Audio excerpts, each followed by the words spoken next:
세상의 모든 지식 언더스탠딩. 네, 이번에는 김상훈 기자님 모시고 또 국제 뉴스 좀 배워보겠습니다. 파나마 한번 김상훈 기자님이 설명 한번 해주셨는데 네. 트럼프가 우리 거다 저거 내 거야 내 거. 파나마도 지내 거래요? 그렇게 져줬다 했는데 약간 지금 진짜로 미국 거 비슷하게 가고 있다고 해서 무슨 일이 일어났는지 배워보겠습니다. 어서 오십시오. 네, 안녕하세요. 김상훈입니다. 네. 네. 트럼프가 먹었습니까? 그건 아직 아니고요. 일단 트럼프 대통령이 그때 얘기를 했던 게 일단 파나마를 대상으로 협박을 하긴 했습니다. 네. 우리가 우리 돈 들여서 지은 건데 뭐 니네 거라고 하니 우리가 넘겨줬는데 왜 네. 이게 그 중국 애들이 장악을 하고 있냐. 그래서 처음에 넘겨줄 때 우리가 썼던 협정 그 안에 중립 의무라고 하는 조항이 있었는데 그래서 니네들이 중립 의무 조항을 어겼으니 우리가 다시 사가겠다라고 하는 게 트럼프가 파나마에 했던 협박이었죠. 예. 협박의 대상은 파나마이긴 합니다만 정확히는 그 바깥에 있는 그 너머에 있는 타깃은 사실 중국이었습니다. 중국이 가지고 있는 걸 못 받아들이겠다. 그렇죠. 어. 잠깐 슬라이드 하나 보여드리면 예. 이게 파나마 운하가 생긴 건데 여기가 그 대서양에서 들어오는 길목, 그다음에 여기가 태평양에서 들어가는 길목입니다. 네. 그래서 이 파나마 운하에 총 5개의 항구가 있기는 해요. 그래서 보시면 이 빨간색이 이 대서양 쪽에 있는 2개 항구, 그 다음에 태평양에서 들어가는 바로 길목에 있는 발보아 항구라는 항구가 있는데 이 그게 항구 뭐둘 다 메인이네. 입구 출구. 그렇죠. 예. 오른쪽이 대서양, 왼쪽이 위쪽이 태평양이죠? 밑이 태평양, 위가 대서양입니다. 아 지도를 그럼 우리 이렇게 봐야 되는 거예요? 파나마가 이렇게 생겼어요. 딱 이렇게 아. 수평으로. 수평으로. 아, 수평으로. 수평으로. 네, 아, 그래서 예. 이 위가 대서양이고 이 밑에가 태평양입니다. 아, 네. 아, 근데 가봤어야지. 어렵네. 죄송합니다. 어렵네. 네. 네, 네. 여튼 이 굉장히 중요한 전략적 요충지인데 예. 그 미국의 생각은 뭐였냐면 이 길목에 있는 3개의 항구를 다 중국 기업이 가지고 있다. 그렇기 때문에 이 지나가는 길목에 있는데 이 지나가는 길목의 대부분 한 물동량의 50% 정도가 미국계 미국으로 많다면서요? 가거나 미국에서 예. 나오는 것이거든요. 딱그 위치도 그렇게 생겨 먹었어요. 맞습니다. 그래서 우리가 지나가는 물동량, 뭐 군수 물자의 움직임, 함선의 움직임 얘들 다 알 수 있는 거 아니냐. 그래서 미국은 어쨌든 여기서 중국을 발라내고 싶었던 거였는데 예. 근데 중국은 뭐 당연히 우리는 뭐 파나마에 군대를 주둔한 적도 없고 우리가 장악하지도 않았다라고 얘기가 펄쩍 뛰었었죠. 네. 근데 갑자기 이달 초에 CK 허치슨이라고 하는 홍콩 기업이거든요. 여기 보시면 이 크리스토발 항구랑 이 발보 항구를 가지고 있는 운영권을 가지고 있는 지 거의 한 30년이 돼가는 기업인데 이 CK 허치슨이 요 2 항구의 운영권을 미국 사모펀드한테 팔겠다라고 깜짝 발표를 합니다. 그래서 이 소식이 전해지면서 이제 중국에서 난리가 난 거예요. 이제 전해지는 얘기이긴 합니다만 이것 때문에 시진핑 주석이 대노를 했다. 속된 말로 빡친 거죠. 그래가지고 중국의 어떤 당국들에게 요거 이렇게 막을 수 있는 방법을 조사해봐라라고 지시를 했고 어떤 방법을 막을 수 있는지 조사에 들어갔다. 뭐 이런 네. 기사들이 나오고 있습니다. 그리고 뭐 중국 같은 경우 공산당이니까 죄송합니다. 기관지들이 많이 있잖아요. 예. 거기서 홍콩 재벌 리카싱이라고 하는 사람이 CK 허치슨의 그 지금은 고문이지만 어쨌든 오너 일가인데 예. 미국의 압력에 굴복을 했다. 이렇게 비난을 하고 있기도 해요. 팔았다. 왜 팔았냐? 맞습니다. 어. 그래서 일단은 발표만 한 거여서 본 계약은 4월 2일입니다. 4월 2일이 돼야 진짜 이게 딜이 성립이 될지 안 될지 결정이 되는 건데 일단 이게 사실 그때도 한번 말씀드렸지만 미국이 중국이 장악해 가고 있는 해상 권력을 다시 뺏어오려고 많은 노력을 한다고 말씀을 드렸잖아요. 예. 그래서 미국에 들어올 때 중국 배는 입항료도 많이 내라. 그다음에 그게 미국의 주장이었잖아요. 그렇죠. 이제 그런 규제안들을 발표를 하고 있는데 사실 이 해상 권력을 두고 다투는 미중 다툼에서 1라운드 격이 사실 이 파나마예요. 그래서 이 파나마에서 싸움이 어떻게 결정이 되는지가 굉장히 중요하다.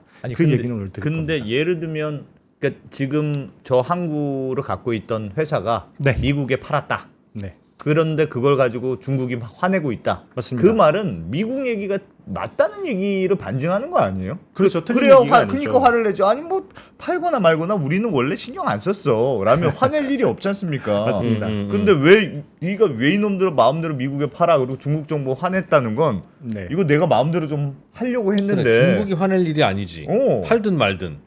그 그렇죠. 척스려도 가만히 있었어야지. 그렇지. 논리 이상하잖아요, 그거는. 중국 애들이 아유 순진해 진짜. 아유 보면. 잠깐 슬라이드 보여드리면 사실 예. 중국에게 엄청나게 중요한 항구는 아니에요. 여기 보시면 이 파나마 운하를 지나는 물동량을 보여주는 건데 이 물동량의 48%가 미국발입니다. 미국으로 들어가거나 미국에서 나오는 거. 그래서 미국한테 너무 중요한 그 운하인 건데, 근데 잠깐 슬라이드 보여드리면 파나마 운하라고 하는 게 이게 굉장히 큰 배가 다 지나갈 수 있는 건 아닙니다. 예. 보시면 뉴 파나맥스급이라고 해서 지금 파나마 운하를 건널 수 있는 가장 큰 배가 12,000 TEU급 컨테이너 선박입니다. 네.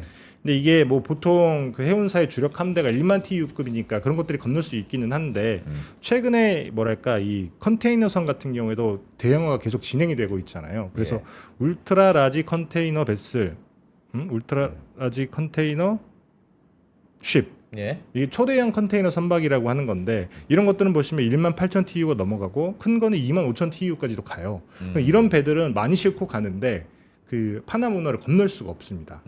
건널 수가 없어서 어떤 일을 하게 되냐면 이 발보항이라든지 크리스토발 항구에 환적을 하는 거예요. 다른 걸로, 다른 배로. 다른 배로. 아. 그러니까 여기서 일단 내려놓고 예. 여기에서 작은 배로 일단 건너고 그 배가 아이고야. 끝까지 가던가 아니면 엄청 다시 큰 불쌍하네. 배로 갈아타던가. 음. 그렇기 때문에 중국이 이 항구를 가지고 있으면 여기서 지나가는 모든 물동량을 체크할 수 있다라고 하는 게 사실 미국의 주장이거든요. 주장이에요. 틀린 얘기는 한번 아닌 내린다. 그렇죠. 아. 그렇기 때문에 1997년에 사실 그 처음에 CK 허치슨 그때 당시엔 청쿤 그룹이었는데 예. 청쿤 그룹이 여기에 뭐랄까 운영권을 확보한다라고 했을 때 미국 내부에서도 이거 미국 안보 위협이 될 수 있다라는 우려가 나오기도 했었어요. 다만 계속 CK 허치슨이 운영을 하고 있었는데 이제 그러다가 이번에 이제 트럼프가 한번 뒤집어서 이제 난리가 났던 거였죠. 야. 근데 그러면 왜 팔았습니까? 근데 팔라고 해서 진짜 팔은 거예요? 아니면 근데 그 홍콩 기업이 갖고 있었다면서요. 근데 그거는 그냥 미루어 짐작컨대 중국의 입김을 좀 받았을 텐데. 그렇죠. 트럼프가 팔라고 그랬는데 그냥 홍콩 기업이 네 알겠습니다 하고 팔았다고요?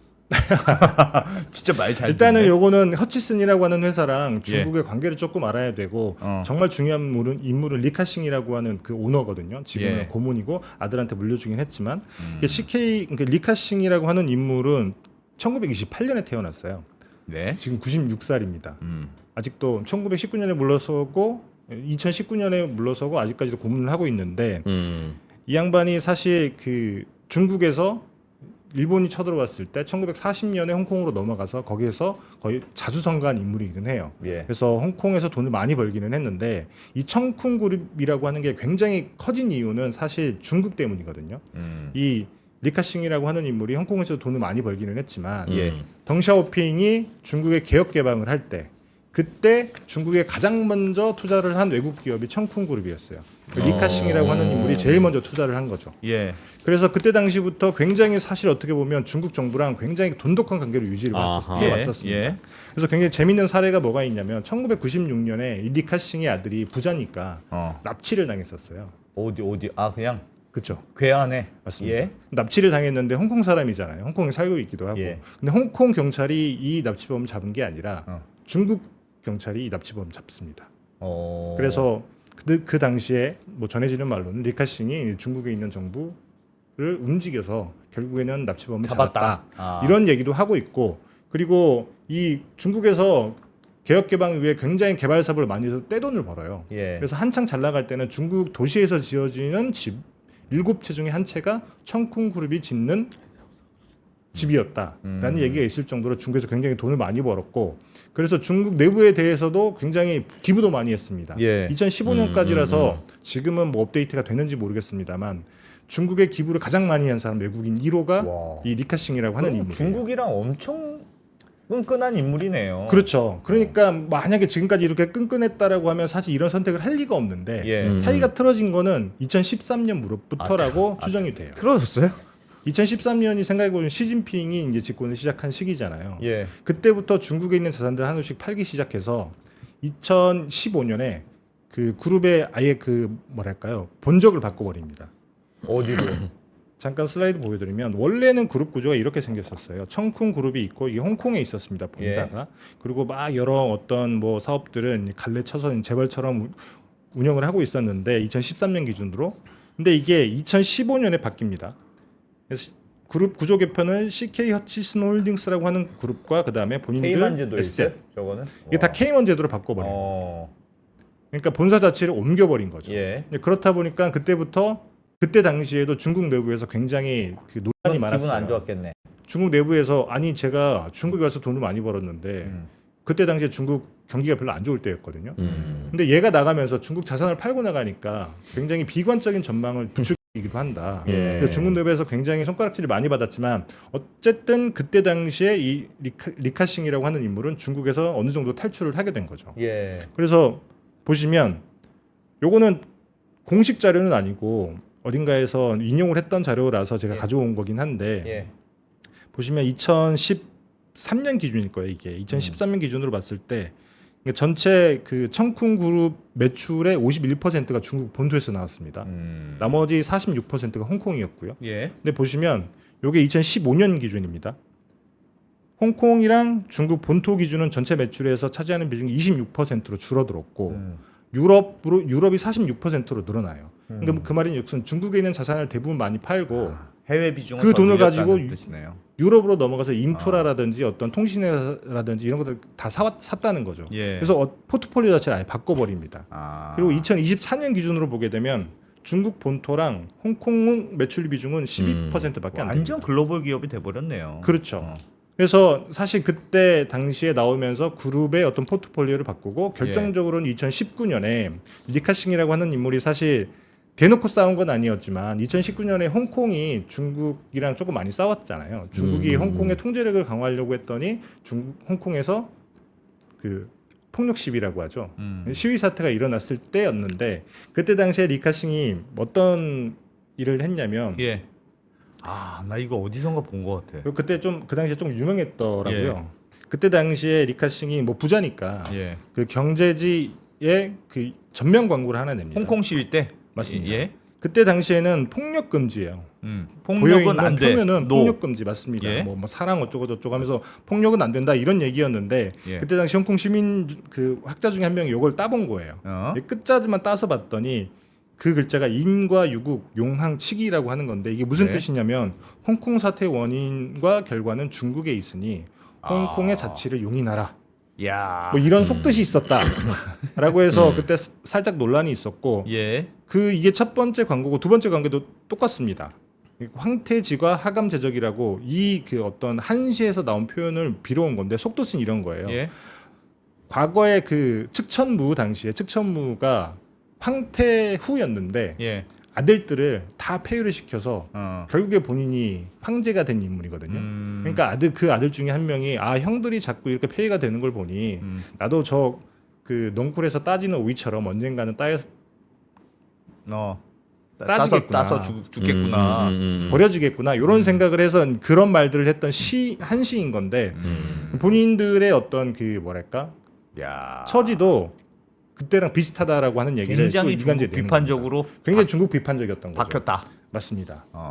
음. 이제 그렇다 보니까 2019년에 어쨌든 그 CK 허치슨 그룹에서 회장에서 물러나고 아들한테 물려주고 예. 그다음에 여러 갈래에서 준비를 해 왔을 거예요.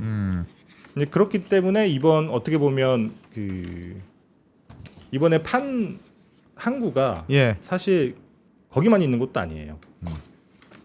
CK 허치슨 그룹이 가지고 있는 항구가 여기 보시면 전 세계 20여 개국에서 한 53개 정도의 항구를 가지고 있습니다. 예. 파나마에 2개 있는 거고 23개의 그 항구를 43개의 항구를 다 이렇게 미국에 있는 사모펀드에 넘긴다라고 하는 계약이거든요. 그 중에서도 딱 중국에 있는 항구만 빼놓고 이제 그렇다 보니까 중국 입장에서는 사실 1대1로 뭐 해상 실크로드 이런 게 시진핑 주석의 염원 같은 거잖아요. 근데 전 세계에 있는 43개의 항구가 중국 기업이 가지고 있다가 이게 미국에 있는 사모펀드로 넘어간다고 하면 사실 시진핑 주석 입장에서는 빡칠만은 하겠죠. 그러면 그런 거예요. 약간 지금 분이 설명을 들어보니까 그 홍콩의 허치슨 그룹이 CK 허치슨 파나마 그 항구들 주요 항구들 갖고 있었는데 네. 막 중국하고 미국하고 붙는 거 보니까 아이 중국 놈들아 내가 절로 보낸다. 그리고 싹 팔았다. 약간 그런 느낌이네요. 그런 어, 느낌이기도 한데 중국이 싫어서 미국에 넘겼다. 사실 제가 생각하기에는 트럼프 행정부에서 굉장히 조금 작업을 하지 않았을까라는 생각이 드는데 그 이유가 뭐냐면 최근에 이런 기사가 하나 났습니다. 약 올랐을라나? 이런 기사가 하나 났어요. 그 블랙락의 회장이 레리 핑크라고 하는 사람인데 예. 이 레리 핑크라고 하는 회장이 트럼프에게 직접 전화를 했다. 파나마 딜 때문에. 아 정말. 예. 그래서 사실 그 리카싱 회장 입장에서는 예. 트럼프가 좌표를 찍었잖아요. 저거 요거 우리가 우리 거야. 가져온다. 예. 중국이 장악하고 있는 건 두고 보지 못한다. 근데 그러면 다시 줘야 될 상황이 있다라고 본인이 생각을 했을 수도 있고 예. 만약에 거기에 뭐 협조를 하지 않는다 그런 경우에는 사실 생각해 보면 이 리카싱 회장 같은 경우에는 본진을 다 바깥으로 뺐다고 말씀을 드렸잖아요. 근데 미국이 진짜 무서운 게 제재잖아요, 제재.